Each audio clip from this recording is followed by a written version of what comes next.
The room was a cathedral of silence.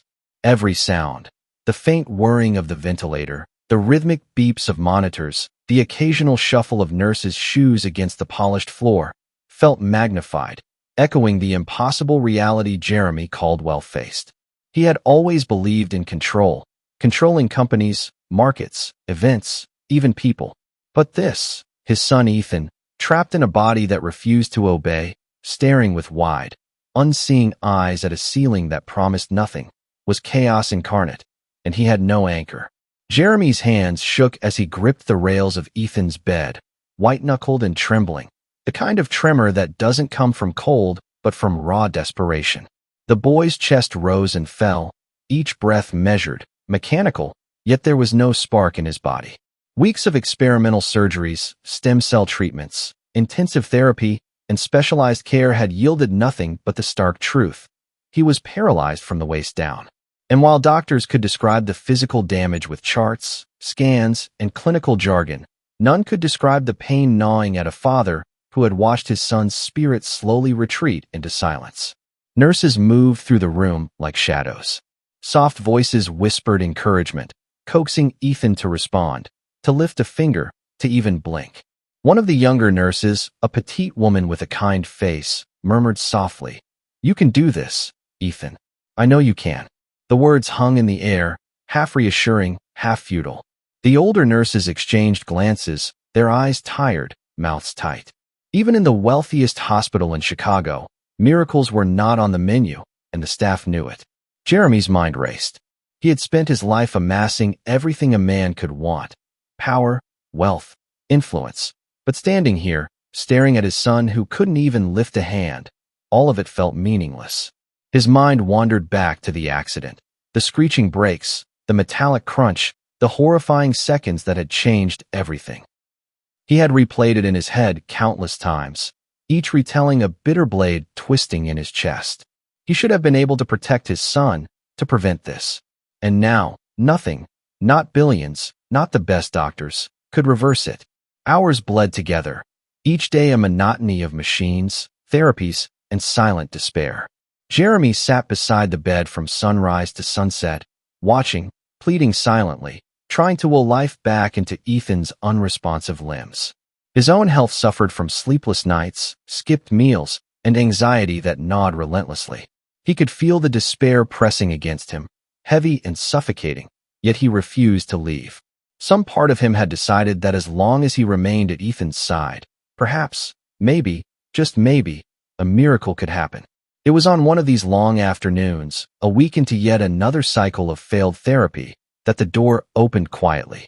The subtle click of shoes on the polished floor drew Jeremy's attention, and his heart, already raw and frayed, jumped in sudden hope and skepticism. She entered without fanfare, carrying nothing but a small notebook and an air of quiet authority. Nia Jackson, 16, with eyes sharp and curious, paused at the doorway, scanning the room. She wasn't a nurse, not officially.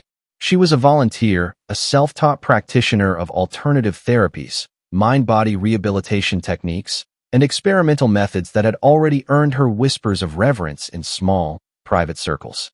But she had never encountered a challenge like Ethan Caldwell. "Mr. Caldwell?" Her voice was soft, precise, like a whisper that could carve through stone. Jeremy turned sharply. "Yes." His tone was brittle, laced with the sharpness of someone who had been broken by weeks of helplessness. What are you?" "I think I can help your son move again," she said, her gaze unwavering, meeting Jeremy's eyes directly. "But you have to trust me completely." Jeremy laughed, a hollow, bitter sound. "Trust? We've spent millions on the best doctors, the best technology, experimental surgeries, stem cell therapy. Every specialist in the country has tried. And now some girl walks in claiming she can fix him." Nia didn't flinch. She knelt carefully by the bed, her movements deliberate and calm. "I don't promise miracles. I offer a method, a possibility that no one else has tried. If you can't trust that, then you should leave." Jeremy's chest tightened. There was something in her tone, a calm certainty, almost defiant in its simplicity, that made him pause. He had expected arrogance, desperation, or ignorance. Instead, he found someone who had mastered patience, and that patience alone demanded attention. Nia extended a hand gently toward Ethan, careful not to startle him. "Ethan," she whispered, "I know you're in there. I can see you. I can feel you. You're not alone." Jeremy's breath caught. He leaned closer, gripping the bed rail, feeling the warmth of the sheets, the sterile tang of antiseptic, and the faint pulse of life under Ethan's skin. "Son, can you hear me?" His voice cracked. "You have to fight. You have to try. You have to move." Ethan's eyes flickered toward Nia and then back at Jeremy. No words. No movement yet. But Jeremy caught the faintest twitch, almost imperceptible, like a whisper of a signal from deep inside. "What are you doing?" Jeremy asked, voice rough with disbelief and fatigue. "I've thrown everything at him. Specialists, therapies, treatments. What could you possibly do that they haven't?" "I'm meeting him where he is," Nia replied softly, placing her hand lightly above Ethan's arm without touching. "I'm creating a bridge between his mind and body. That's all." Jeremy frowned. The idea sounded absurd, yet the conviction in her voice forced him to consider it. Something in her presence, her calm, unflinching focus, demanded trust even when his instincts screamed against it. Hours passed. Nia worked methodically, her hands hovering over Ethan, coaxing tiny micro-movements, repeating soft, familiar memories that she had carefully researched.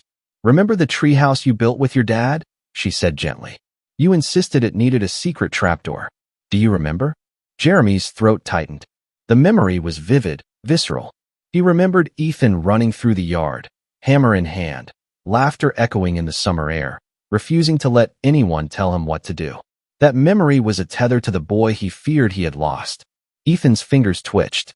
A subtle, almost invisible curl. Jeremy's eyes widened. "Did you see that?" "Yes," Nia said calmly. "He's acknowledging us.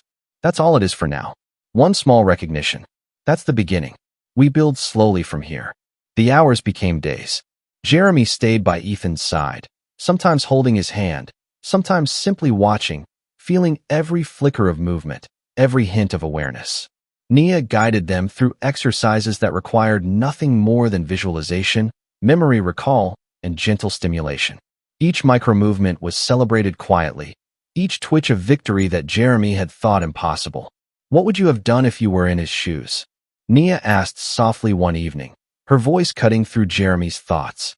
"Would you have given up, or would you have fought?" Jeremy didn't answer immediately. He realized the question wasn't meant for Ethan, it was meant for him.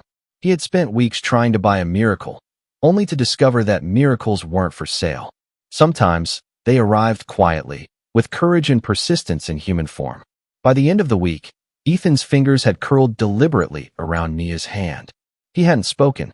He hadn't moved fully. But the spark was there, unmistakable and alive. Jeremy's chest ached with a mixture of joy, fear, and overwhelming hope.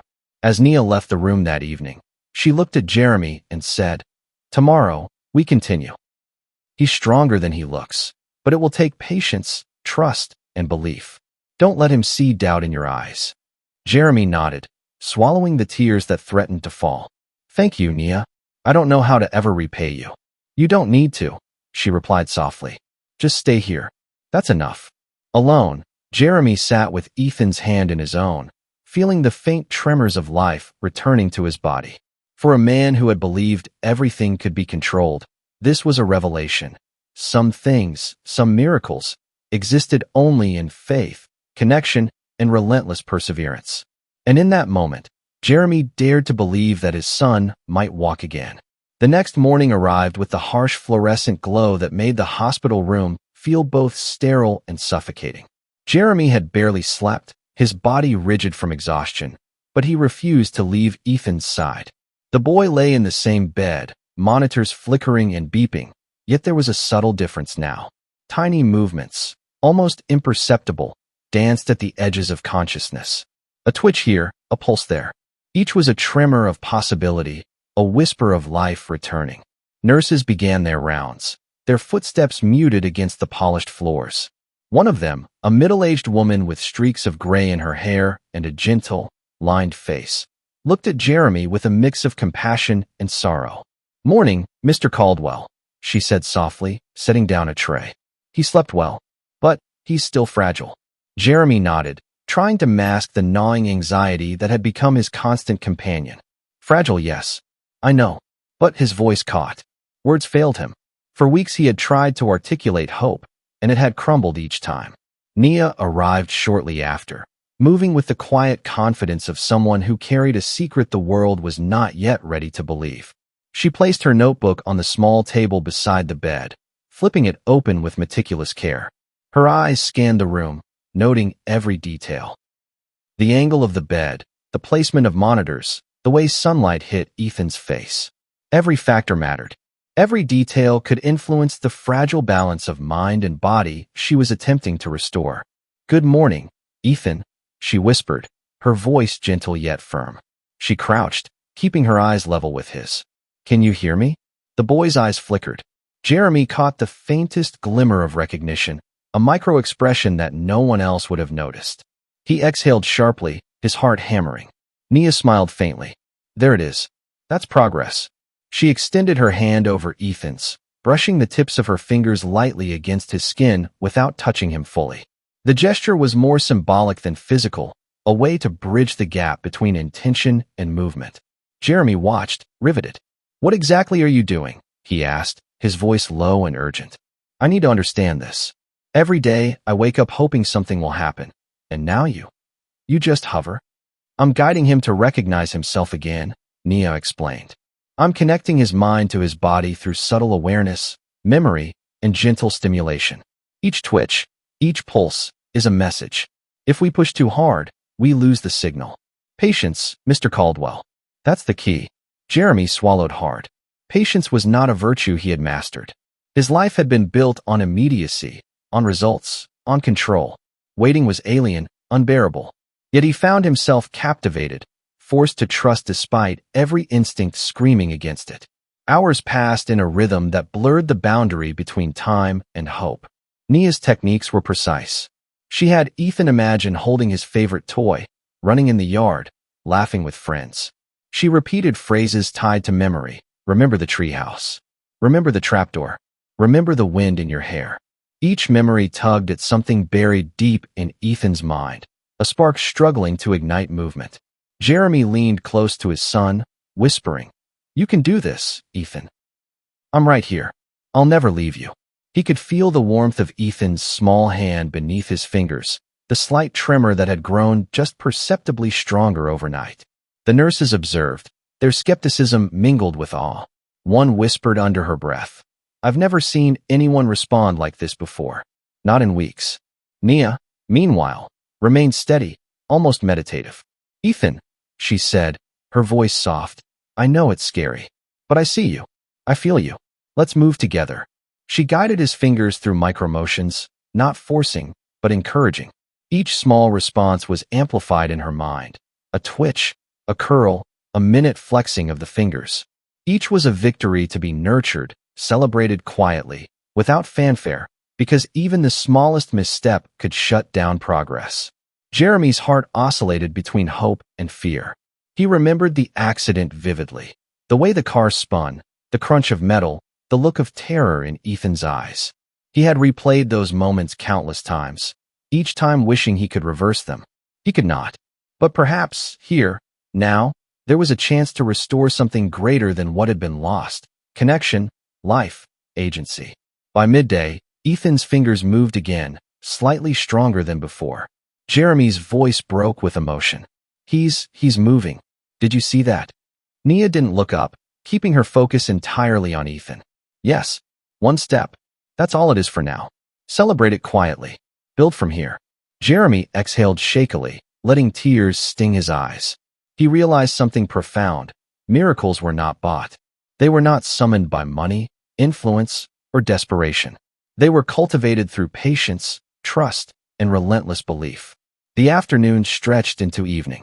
Nia guided Ethan through visualization exercises while Jeremy observed, sometimes whispering encouragement, sometimes holding his son's hand, feeling the faintest pulsing life beneath the skin. Each micromovement was a victory, each blink a confirmation of awareness. The room, once heavy with despair, now hummed with fragile hope. The medical staff continued their rotations, observing quietly, murmuring in the hallways. The lead doctor, Dr. Hayes, approached Jeremy hesitantly. "Mr. Caldwell," he said, voice low, "I have to admit, I've never seen a patient respond this way without direct physical therapy. This is unusual." Jeremy nodded without speaking, focusing instead on the subtle twitches in his son's hands. Dr. Hayes lingered, unsure whether to offer advice or simply watch. "Keep her methods in mind," the doctor added finally. "There might be something here we don't fully understand yet." As night fell, the city lights of Chicago spilled through the wide windows, painting the room in gold and silver streaks. Jeremy sat by Ethan's side, exhausted but alert, watching every micro-expression, every twitch, every faint flicker of consciousness. Nia had left with instructions to return the next morning, emphasizing patience, trust, and incremental progress. Jeremy's mind replayed the week's events in a loop. The first flicker of recognition, the initial twitch, the tiny curl of fingers, the subtle acknowledgement of presence. Each moment etched itself into his memory like a precious jewel. He understood, in a way he hadn't before, that healing was not linear. It was a dance between mind and body, a fragile dialogue of hope and courage. Alone, he whispered to his son, "We're going to get through this, Ethan. I promise you. I'll never give up on you." And as he felt the faintest squeeze of a finger in response, he realized that perhaps, just perhaps, hope could survive even in the darkest hours. Night had settled over Chicago, the city lights spilling like liquid gold through the hospital windows, reflecting off the polished floors and sterile white walls. Jeremy Caldwell remained at Ethan's bedside, exhausted, yet unwilling to leave. Every muscle in his body ached, and his mind felt stretched thin, but he could not tear himself away. He felt that if he moved even a single step back, if he allowed himself to rest, the fragile spark of hope might vanish. Ethan lay motionless, or so it seemed to anyone who didn't know where to look. Jeremy, however, had trained his eyes to catch the subtlest signs, a flicker of an eyelid, the faintest twitch of a finger, the almost imperceptible curling of a toe. Each was a triumph, each a whisper of the boy trapped inside a paralyzed shell. Jeremy's mind drifted, involuntarily, to the accident. The screeching brakes, the crunch of metal, the look on Ethan's face, so full of life one second, terrified the next. He had replayed it hundreds of times in his mind, torturing himself with the knowledge that nothing he did could undo that moment. The doctors had explained the severity, the near impossibility of recovery, but wealth and influence had never been enough to fix what the universe had shattered. A soft knock at the door made him flinch. Nia entered quietly, her movements deliberate, graceful, almost ritualistic. She carried her notebook and a small cloth, her eyes scanning the room as if she were measuring the air itself. "Good evening, Ethan," she whispered, crouching next to the bed. "Can you hear me?" Jeremy watched as the boy's eyes flickered slightly in response. It was almost invisible, but Jeremy caught it. A pulse of recognition. Hope surged painfully in his chest. "Notice that," Nia said softly, almost to herself. "That is progress." Jeremy's hands gripped the bed rail, knuckles white. He's responding. Really responding. Nia nodded. "Small steps, but meaningful ones. We must honor them. If we rush, we lose him again." She began her work, guiding Ethan's fingers in micro-movements, brushing lightly over his hands, arms, and shoulders. Each gesture was accompanied by gentle verbal cues. Remember the wind in your hair. Remember the treehouse. Remember the feeling of running free. Jeremy spoke softly as well, adding to the chorus of memory. "You're safe, son. You're here. You're not alone. You can do this. I'll never leave you." His voice trembled, tears brimming. Ethan's fingers twitched again. A curl this time, more deliberate. Jeremy gasped. "Did you see that?" "Yes," Nia said, her voice calm, steady. "He's responding to us. But notice, he's fragile. Overwhelm him, and he'll retreat." Jeremy nodded, realizing that for all his years of experience running businesses, negotiating deals, and controlling outcomes, this required something different, patience. A kind of patience he had never needed before, and yet it was the only thing that mattered. Hours passed. The beeps of monitors punctuated the quiet, steady rhythm of life. Jeremy kept a hand on Ethan's, feeling every faint pulse, every twitch. He noticed the subtle rise and fall of his chest, the flicker of awareness in his eyes, the faint tremor of lips that hadn't spoken in weeks. Nia paused, taking notes meticulously. "Ethan," she said softly, "I know this is scary, but you're doing it. You're moving again. Can you feel your fingers?" A twitch, a subtle curl. Jeremy's eyes filled with tears. "He's trying," he whispered. "He's really trying." The nurses who had been observing quietly from the doorway exchanged glances. One muttered under her breath, "I've never seen a response like this in someone paralyzed for weeks. Not even close." Jeremy's mind continued to spin. Weeks of helplessness, of watching his son trapped in silence, had worn him raw. And yet, here was hope, flickering but undeniable. He realized that no matter the wealth he had accumulated, no matter the influence he wielded, miracles did not bend to money. They responded to faith, persistence, and love. Nia continued her exercises. She instructed Ethan to imagine gripping a toy, to recall sensations of running, of laughter, of warmth. Each memory tugged at something deep inside him, coaxing it toward movement. Jeremy added his own voice to the ritual, whispering words of encouragement, recounting memories, connecting emotion to motion. As the night deepened, Jeremy began to reflect on Nia herself. How could someone so young possess such unwavering patience, such clarity, such confidence? There was a fire in her that he had not expected, a strength forged not in wealth or influence, but in courage and conviction. She moved with purpose, guided not by protocol or procedure, but by instinct and deep observation. Ethan's fingers twitched again, more decisively this time. Jeremy exhaled sharply, tears stinging. He pressed closer, whispering, "You can do this, son. I'm right here. You can do this." Nia smiled faintly, placing a hand lightly over Ethan's. "Feel it. Don't resist it. This is your body, your mind. You are coming back to it." Jeremy watched, mesmerized. Every twitch, every subtle movement, became a small triumph, a milestone in the impossible journey of reclaiming life. He realized that recovery would not be a single leap, but a series of micro-miracles, each one fragile and precious. Hours bled together. The city outside slept, but inside the hospital room, time seemed suspended. Jeremy remained by Ethan's side, watching every detail, observing the smallest changes, celebrating every flicker of recognition. Nia guided them with meticulous care, her presence a beacon of calm and determination. At one point, Jeremy dared to ask the question he had held in his heart since the accident. "Why him?" he whispered. "Why is it you, a girl I barely know, who can do what the best doctors couldn't?" Nia looked at him, her eyes steady.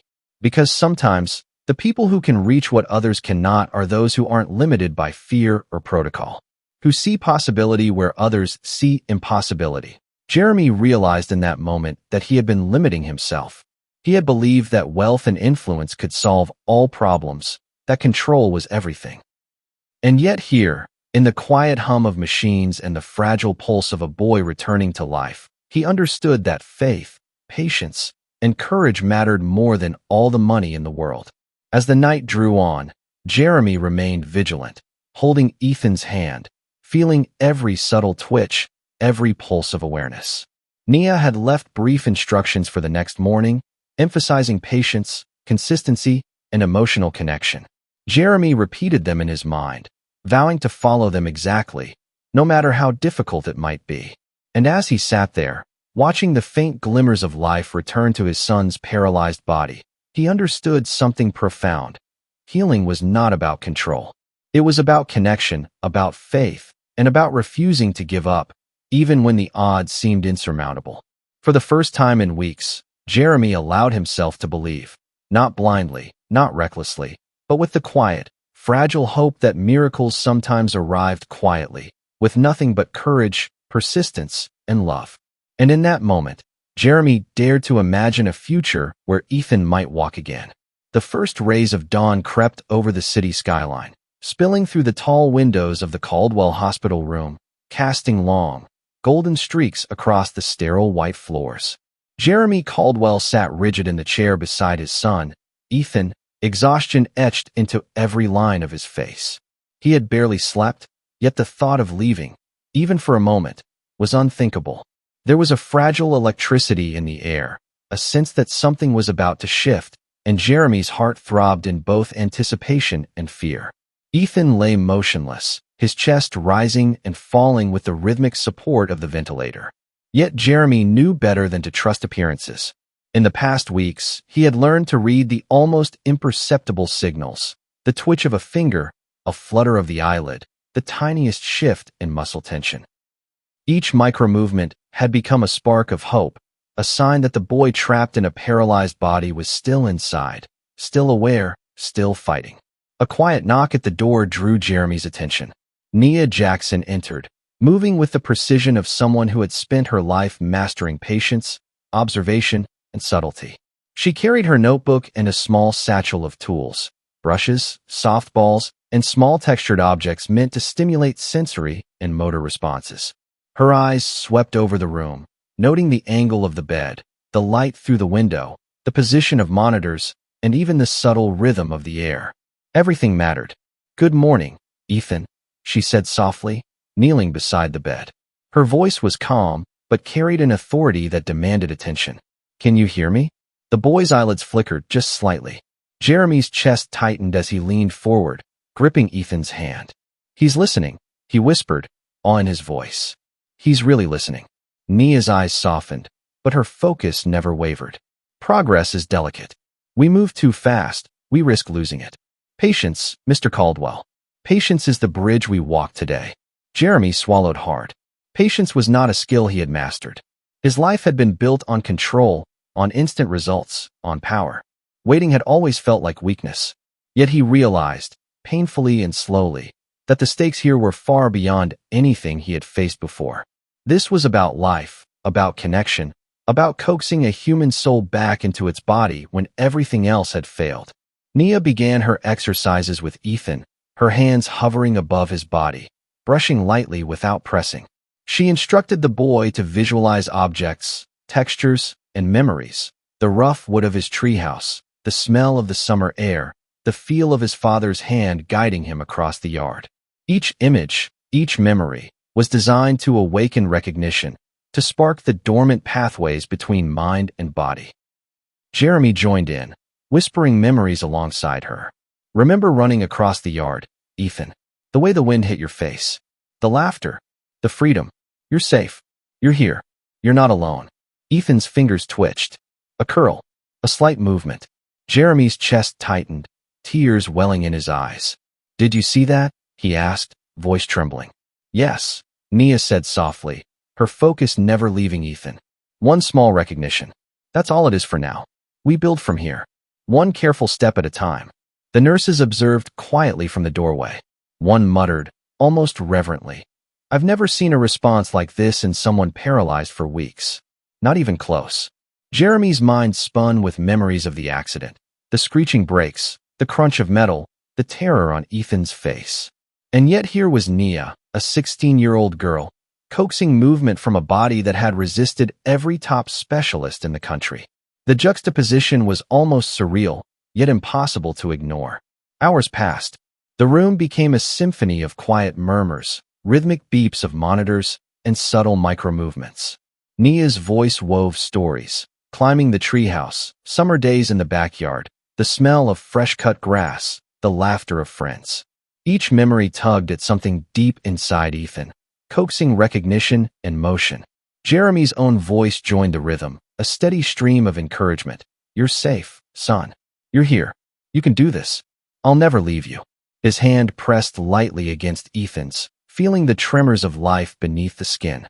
By midday, Ethan's fingers curled decisively around Nia's hand. Jeremy's chest ached with emotion. "He's trying. He's really trying," he whispered. Nia nodded. "Celebrate it quietly. Every small step counts. We're building a bridge, not demanding leaps." The afternoon stretched on. Nia introduced subtle challenges.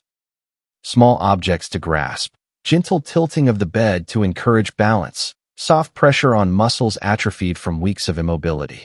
Each micro-interaction produced tiny, miraculous responses, a flicker of the eye, a slight flex of the fingers, a faint curl of the toes. Each spark of life sent shivers down Jeremy's spine. During a brief pause, Nia looked at Jeremy. "What would you have done if you were in his shoes?" she asked softly. "Would you have given up? or fought every second? Jeremy didn't answer immediately. He realized the question was meant for him. Weeks of despair had eroded his patience, his faith, and his sense of control. Yet here, watching Nia guide his son back to life, he understood. Miracles demanded more than money or authority. They demanded courage, persistence, and the willingness to believe when hope seemed impossible. The next morning arrived in a soft haze of gray sunlight, filtering through the tall windows. Chicago's city streets were already alive with motion, but inside the hospital room, time moved differently. Here, every second counted. Every twitch, every blink, every breath carried weight. Jeremy Caldwell had not slept well. His body was stiff, his mind restless. But the faintest movement from Ethan during the previous session had ignited a hope he had not dared to feel in weeks. Nia arrived, carrying her satchel and notebook, her presence calm, yet commanding. She moved to Ethan's bedside with quiet precision, her gaze sweeping over the monitors, the bed, the subtle angles of sunlight. She knelt, bringing herself level with the boy, and whispered, "Good morning, Ethan. Can you hear me?" Jeremy leaned forward, heart hammering. Ethan's eyelids twitched, a small but deliberate acknowledgement. The tiniest spark of awareness. Jeremy's chest tightened. "He's responding. Really responding," he whispered, all lacing every word. Nia's hands hovered above Ethan's arms, tracing invisible paths along muscles, joints, and nerves. "Today," she said softly, "we build on yesterday's progress. We work with recognition, intention, and subtle action. No force, only guidance." Jeremy watched, fascinated, as Nia guided Ethan through a series of visualization exercises. She asked him to imagine gripping his favorite toy, running in the yard, feeling the summer wind against his face. She repeated memories Jeremy had told her: the treehouse, the trapdoor, the laughter of friends, the smell of fresh-cut grass. Each recalled sensation was a thread, weaving together mind and body, coaxing movement from a place long dormant. Hours passed. Jeremy's voice joined Nia's in a quiet symphony of memory and encouragement. "You're safe, son. You're here. You can do this. I'll never leave you." His hand pressed lightly against Ethan's, feeling the faintest tremors beneath the skin. By midday, the boy's fingers curled more decisively, a small but deliberate flex. Jeremy exhaled sharply, tears welling in his eyes. "He's trying. He's really trying," he whispered, his voice breaking with emotion. Nia nodded, her expression calm but intense. "Celebrate quietly. Each step matters. We're building a bridge, not demanding leaps." The afternoon stretched on with micro-progressions, small objects placed in Ethan's hands, gentle tilts of the bed to stimulate balance, soft pressure applied to muscles weakened from weeks of immobility. Each micro-interaction produced miraculous responses: a flicker of the eye, a subtle flex of fingers, a slight curl of toes. Jeremy's chest swelled with emotion, each response a confirmation that hope could indeed take root. By the end of the second day, Ethan responded not just to touch but to sound and emotion. His eyes tracked Nia's movements, his fingers flexed in recognition, and he began to respond to Jeremy's voice. "Daddy," he whispered, so faint it was almost inaudible. Jeremy froze. "Did you say?" His voice cracked. "You spoke, my boy." Nia's eyes glimmered with quiet triumph. "He's connecting." That whisper is more than a sound. It's recognition, intention, and courage. We build from here. The nurses, observing silently, exchanged awed glances. "I've never seen someone respond like this in someone paralyzed for weeks," one murmured. "Not even close." Jeremy's mind raced. He recalled the accident, the screeching brakes, the metallic crunch, the terror in Ethan's eyes. And now, here was a young girl guiding his son back to life with nothing but patience, observation, and care. The juxtaposition was impossible, yet undeniable. Over the next several days, sessions followed a careful, rhythmic pattern. Jeremy watched as Nia coaxed movement from Ethan with subtle techniques, guiding fingers to curl around objects, lightly stimulating muscles with gentle pressure, introducing textures and temperatures to awaken sensory responses. Each movement was a victory, each blink of recognition a triumph. Jeremy also began to see Nia's humanity, her quiet strength, and her unwavering belief in possibility. She was no ordinary child. Her patience, clarity, and courage seemed almost otherworldly. He found himself drawn to her presence, fascinated by her methods and the calm authority she wielded without arrogance. One evening, as the sun dipped below the skyline, casting amber hues across the hospital floor, Jeremy allowed himself to reflect. "Why him?" he whispered, almost to himself. "Why is it you, a girl I barely know, who can do what the best doctors couldn't?" Nia looked at him steadily. "Sometimes," she said softly, "the people who can reach what others cannot are those unbound by fear or protocol, who see possibility where others see impossibility." Jeremy realized the truth in her words. He had been limited by his own desperation and need for control. And yet, here, in the quiet hum of machines and the fragile pulse of a boy returning to life, he understood that courage and belief were more powerful than all the wealth in the world. By the end of the week, Ethan's progress was undeniable. His fingers grasped deliberately, his toes flexed with intention, and he began to respond to voices, memory, and subtle stimuli. Jeremy's chest ached with a mixture of awe, gratitude, and cautious hope. The room, once heavy with despair, now hummed with possibility. During a rare pause, Nia looked at Jeremy and asked, "What would you have done if you were in his shoes? Would you have given up or fought every second?" Jeremy didn't answer immediately. He realized the question was meant for him.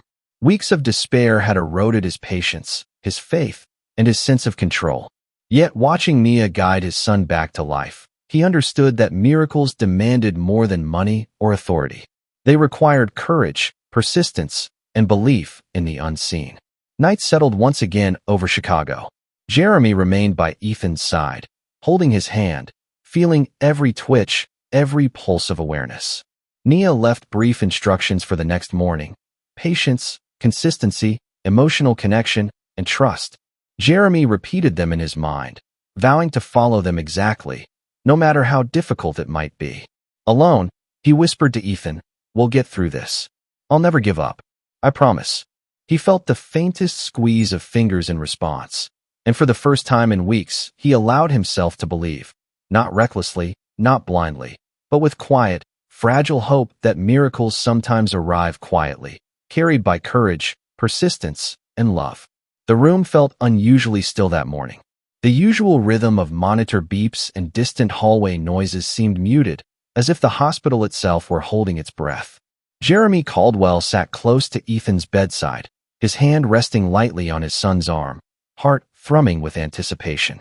He had grown used to measuring hope in micro-movements, tiny twitches, subtle eye flickers, the faintest pulse under his fingers, but today felt different. Nia Jackson arrived quietly, her steps deliberate, her presence carrying both calm authority and warmth. She set her bag down on the floor and knelt beside Ethan, lowering her voice to a whisper. "Good morning, Ethan. Can you hear me?" A faint blink. The smallest shift of fingers. Jeremy's chest tightened, and he leaned in closer. "He's acknowledging you," he whispered, voice barely audible. "He's aware. Really aware." Nia's eyes gleamed faintly. "Yes. He's responding. But today, we push a little further. Gently. No pressure, only guidance." She began her exercises, her hands hovering over Ethan's arms, tracing imaginary lines across his skin. "Remember holding your baseball glove?" she said softly. "Feel the leather, the weight, the warmth. The sound of the bat striking the ball, the rush of the wind. Let your fingers remember." Jeremy added his own voice, layering memory over memory. "Remember the summer night we built the fire in the backyard? The smell of the smoke, the crackle of flames, the warmth of the blanket. You can feel it, Ethan. You can." The boy's fingers twitched again, more pronounced this time, curling slightly as if attempting to grasp the memories Nia and Jeremy were weaving around him. Jeremy's throat tightened. He swallowed hard. "He's trying. He's actually trying." Nia smiled faintly, adjusting her hands to encourage small movements. "That's right, Ethan. One step at a time. Each movement is a victory. Each is a bridge back to your body." Hours passed in a delicate rhythm of guidance, whispering, and observation. Ethan's fingers and toes responded increasingly to stimuli, touch, sound, and memory. Jeremy could feel the smallest tremors of movement beneath his palm, subtle pulses that seemed to hum with life. He marveled at the miracle unfolding in front of him. By midday, something shifted. Ethan's eyes, previously glazed and distant, began to track Nia's movements deliberately. His fingers flexed around a small textured ball she had placed in his hand. And then, almost imperceptibly at first, he began to attempt to lift his arm. It was a struggle, a tiny gesture against immense resistance, but it was deliberate. Jeremy's breath caught. "He's moving," he exclaimed softly, tears stinging his eyes. "He's really moving." Nia remained calm, her voice gentle but firm. "Yes, one deliberate motion. That's progress. Celebrate it quietly. Don't rush. Let it grow naturally." As the day wore on, Nia introduced more complex exercises. She guided Ethan through subtle hand and arm motions, encouraging him to remember the texture of objects, the sensation of weight, the rhythm of past activities. Each exercise drew a response, a twitch, a curl, a slight flex. Each was a reminder that life, even when paralyzed, could reach through patience and connection.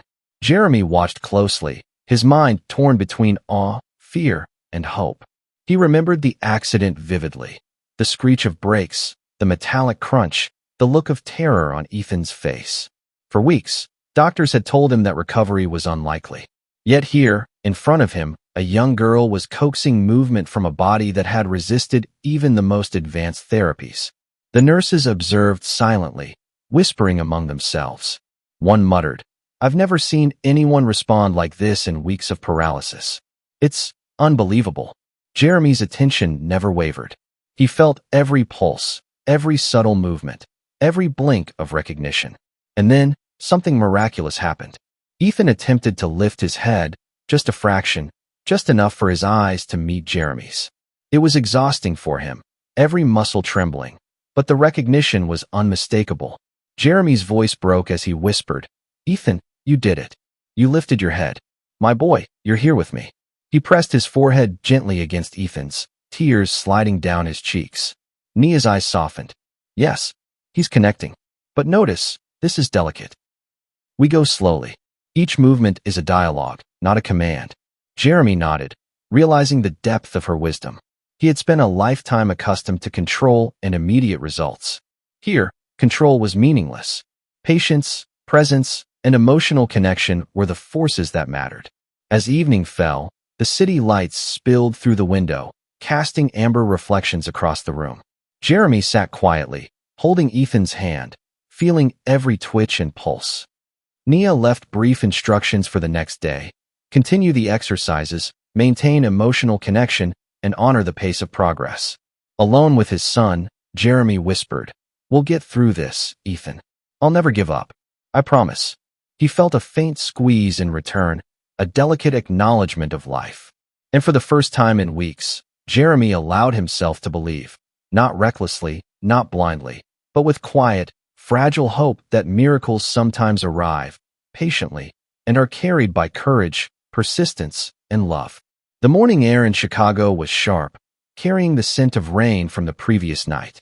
Inside the Caldwell Hospital room, Jeremy sat rigidly beside his son, Ethan, whose body lay tense beneath the sterile white sheets.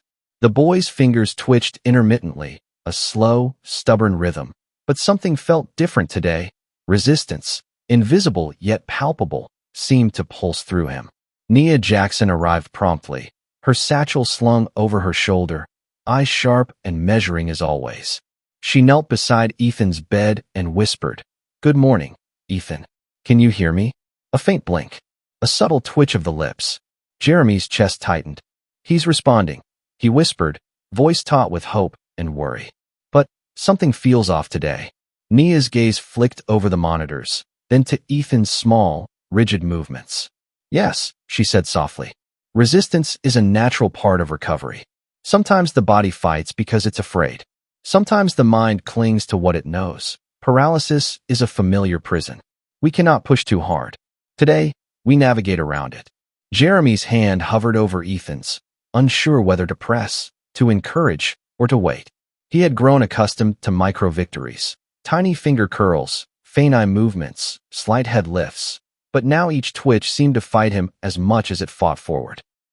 As Nia began her exercises, instructing Ethan to recall sensations of summer days, laughter, and freedom, Jeremy noticed Ethan's eyelids flutter in frustration. A subtle tremor ran through his arm, almost a shake of resistance. His fingers, which had begun to grasp more deliberately, now flexed and unflexed as if unsure whether to obey. Jeremy whispered, "It's okay, son. Take your time. I'm here.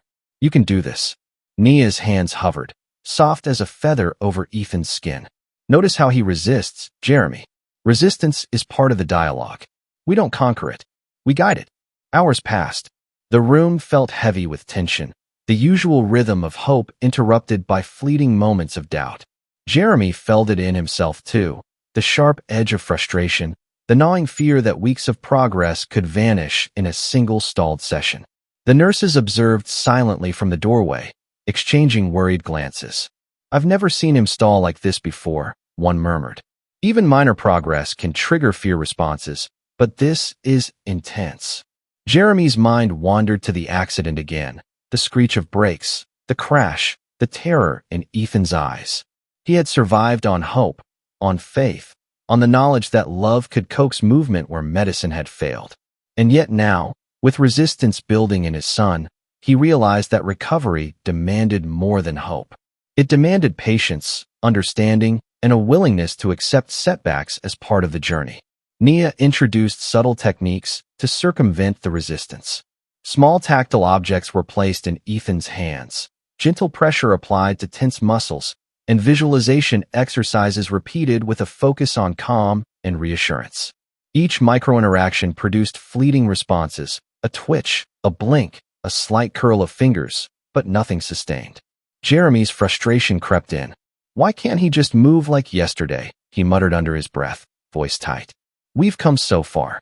Nia placed a hand gently on his arm. "Because this is not a straight line, Jeremy. Progress is jagged. Healing fights back sometimes. The body is remembering, but it is also afraid. We must respect that fear." Jeremy nodded, swallowing the knot of anxiety in his throat. He realized, painfully, that he had been accustomed to control his entire life. Business deals, negotiations, crises, they all bent to his will. But this, the delicate, miraculous thread of life in his son's paralyzed body, refused to bend. By afternoon, Ethan's movements grew more erratic. His fingers clenched and unclenched, flexed and relaxed, responding to stimuli only partially. He attempted to lift his head, only to collapse back against the pillow, frustration etched across his small face. Jeremy's chest ached. "Don't give up, Ethan," he whispered. "You're stronger than this. You can do it." Nia leaned closer, her voice soft but steady. "He's listening. He's trying. The resistance is part of the process. Patience now will yield leaps later." As the evening approached, Jeremy stepped away for a moment to breathe, rubbing his face with both hands. "Why does it feel like we're losing ground?" he muttered to himself. "After all that progress."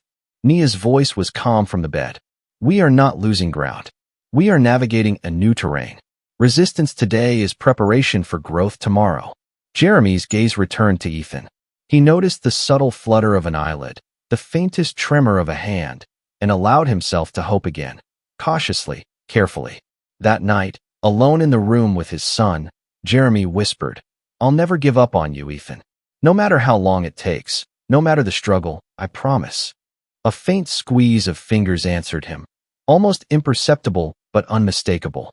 Jeremy realized, in the quiet, tense hours of resistance, that recovery was not about linear progress. It was about resilience, patience, and the unwavering presence of love. And he understood something else too. Resistance was not an enemy. It was a teacher, a force demanding respect, guiding them towards something far greater than mere movement. It was the bridge between despair and hope, between fear and triumph, between paralysis and the miraculous. The next morning arrived with a muted gray light, thick clouds pressing over the Chicago skyline. Inside the Caldwell Hospital room, the air felt heavier than usual. Jeremy sat rigid beside Ethan, whose small body lay tense beneath the white sheets, a subtle tremor running through his arms and fingers. After yesterday's session of fleeting progress followed by resistance, Jeremy felt a gnawing anxiety he could not shake. Nia entered quietly, her satchel in one hand, notebook in the other. Her eyes swept the room, registering the monitors, the light, the angle of Ethan's bed, and most importantly, the boy himself. Kneeling beside the bed, she whispered, "Good morning, Ethan. Can you hear me?" A small blink. A faint, deliberate movement of a finger. Jeremy's chest tightened. "He's responding," he whispered, hope and worry warring in his voice. "But it's different today." "Yes," Nia replied softly. "Resistance peaks before growth. The mind and body are testing limits. Today, we move carefully around it, not against it." She began her exercises with Ethan, focusing on tactile stimulation and memory recall.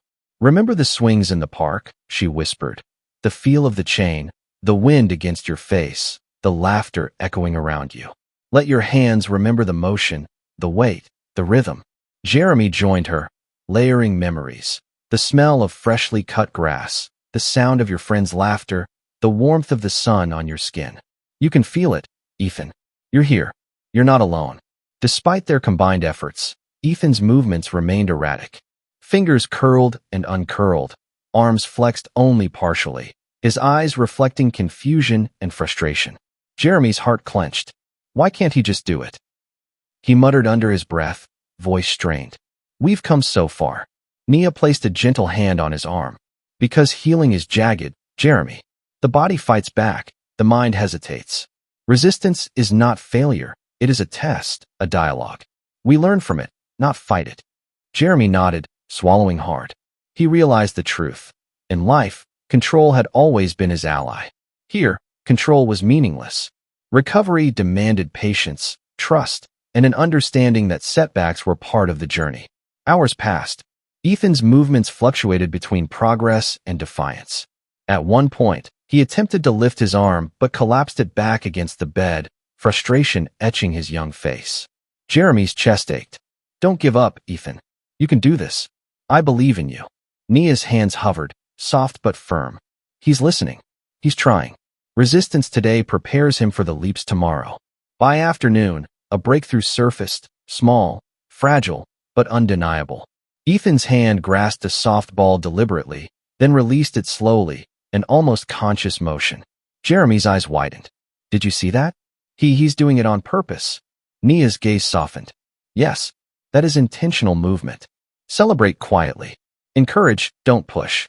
We are building trust, not muscles alone." Yet even as this micro-victory sparked hope, resistance flared elsewhere. Ethan's legs remained inert, unresponsive. A subtle tremor of fear rippled through Jeremy's chest. He recalled the accident in brutal detail, the screeching brakes, the crash, the terror etched on Ethan's face. Could he truly guide his son back from this abyss? As evening approached, hospital staff expressed doubt. One nurse muttered, "I've never seen a response like this stall so dramatically. If he regresses, even slightly, we risk losing all progress." Jeremy bristled but remained silent, understanding that their expertise, while valuable, could not see the invisible threads Nia wove between mind and body. That night, alone with Ethan, Jeremy whispered, "I'll never give up. I promise, son. We'll get through this." Ethan's fingers twitched faintly, as if acknowledging the vow. The smallest spark, yet enough to ignite hope in Jeremy's heart.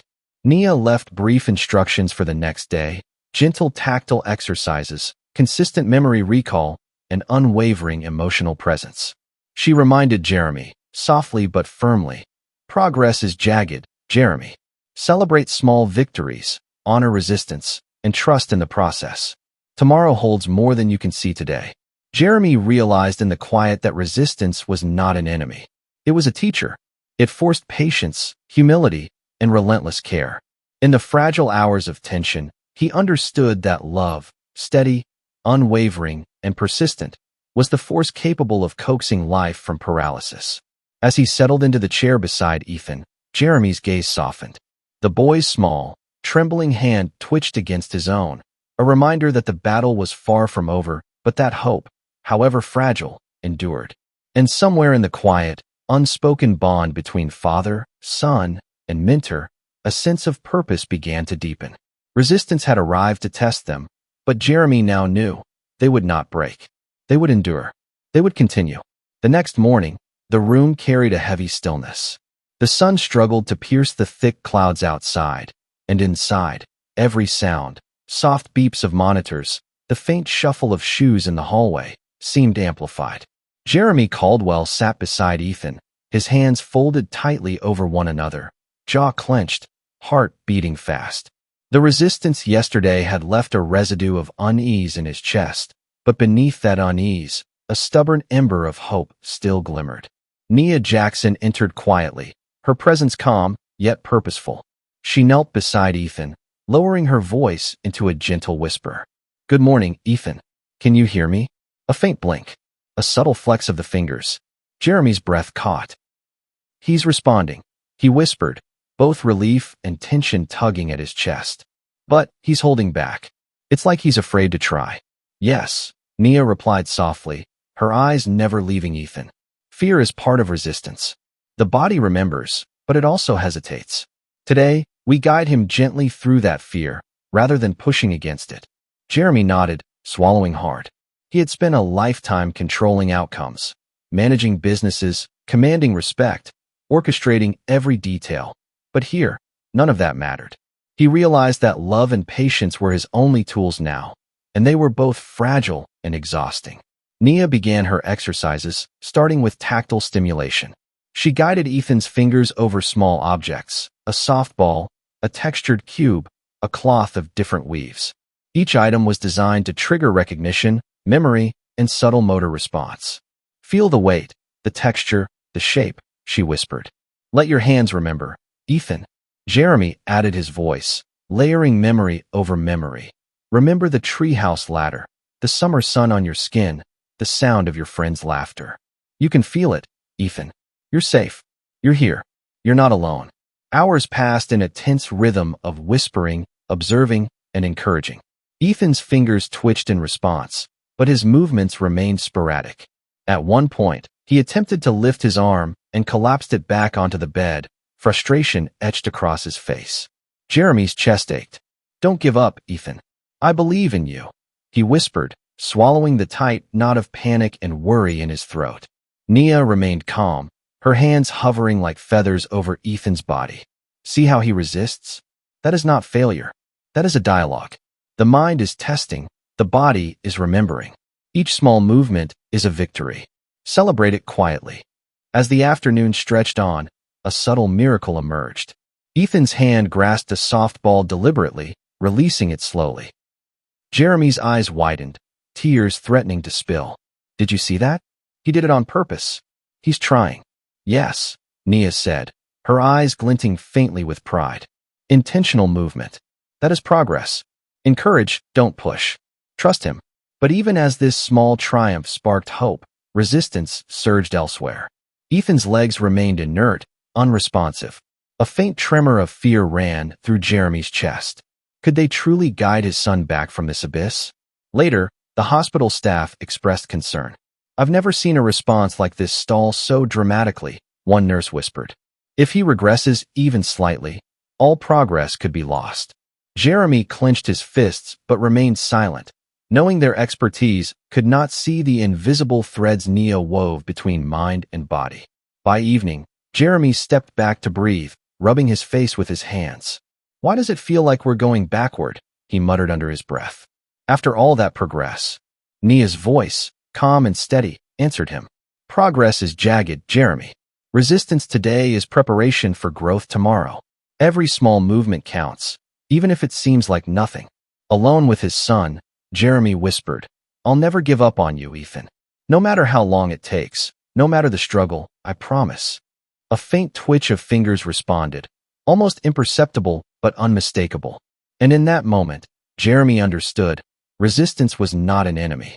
It was a guide. It demanded patience, humility, and unwavering love. The struggle, the setbacks, the fear, they were all part of the bridge between despair and triumph, paralysis and the miraculous. As night fell over Chicago, the city lights flickering softly through the window, Jeremy sat by Ethan's side, feeling every pulse, every micro-movement. The boy's trembling fingers pressed lightly against his own, a small but potent reminder that hope endured. Somewhere in the quiet, unspoken bond between father, son, and mentor, a sense of purpose deepened. Resistance had arrived to test them, to push them to their limits, but Jeremy knew now they would not break. They would endure. They would continue. And somewhere, in the fragile, flickering movements of a paralyzed child, the first hints of a miracle were beginning to take shape. The morning sun slanted through the tall windows of the hospital room, bathing the sterile floor in streaks of gold.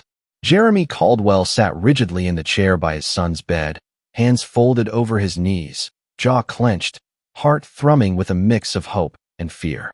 Ethan lay on the hospital bed, small and fragile, his body stiff with weeks of immobility, yet alive with faint pulses that had become their fragile rhythm of hope. Nia Jackson arrived quietly, her satchel over her shoulder, notebook in hand.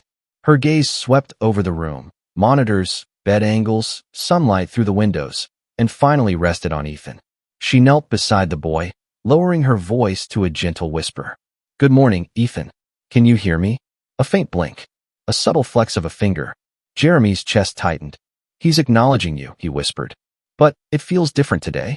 There's tension, resistance, maybe fear." "Yes," Nia replied softly. "Resistance is a natural part of recovery.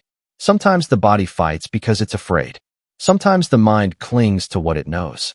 Today, we bring him closer. Proximity will be our guide." Jeremy's eyes narrowed. "Closer?" he asked cautiously. Nia nodded. Physical presence, emotional connection, guided touch. Sometimes the body responds when the mind senses safety. "We will work together. He trusts you, Jeremy. Now he must trust us both simultaneously." Jeremy swallowed hard. He had spent a lifetime commanding control, orchestrating every detail. But here, control was meaningless. Love and patience, fragile as they were, had become the only tools he could rely on. Nia began the exercises. She instructed Ethan to visualize his favorite summer day, the swings in the park, the smell of freshly cut grass, the warmth of the sun on his skin. Jeremy mirrored her words, layering memory over memory, whispering, "You're safe, son. You're here. I'll never leave you. We're together in this." Ethan's fingers twitched, his tiny muscles flexing, yet his body remained stubbornly resistant. Nia's hands hovered near his arms, her touch deliberately close, but not pressing. "Proximity creates dialogue," she whispered. "We are teaching him safety through presence. Resistance is natural. Fear is natural. Today we guide, not demand." Hours passed. The air in the room thickened with tension and anticipation. Jeremy's chest ached with every failed attempt, yet every micro-movement, an eyelid flicker, a finger curl, a slight shift of the head, sent jolts of hope through him. By midday, Nia introduced subtle exercises that required Jeremy to physically guide Ethan's hands and arms. "Support him," she instructed. "He must feel your presence, your strength, and your calm. Trust is the bridge he crosses today." Jeremy leaned closer, pressing gently against Ethan's small arms, guiding the tremors of his movement. "You can do this, son. I'm here. I won't let go." His voice broke, soft but insistent, carrying every ounce of love and determination he possessed. Ethan's fingers closed around a small textured ball, releasing it deliberately. A faint smile tugged at his lips. Jeremy's chest swelled with emotion. "Did you see that? He's trying. He's really trying." Nia nodded, her eyes soft but sharp. "Intentional movement. This is progress. Celebrate quietly. Encourage, don't push. Trust him to respond." The afternoon stretched into evening, each session a careful dance of proximity, trust, and guidance. Jeremy remained by Ethan's side, holding his hand, feeling every tremor, every pulse. Nia introduced gentle tactile exercises, textures, objects, light pressure, to coax motion from Ethan's reluctant muscles. Each micro-interaction produced fleeting, miraculous responses, a blink, a slight flex, a delicate movement of a finger. Jeremy watched, awestruck. He recalled the accident in vivid detail, the screech of brakes, the crash, the terror on Ethan's face.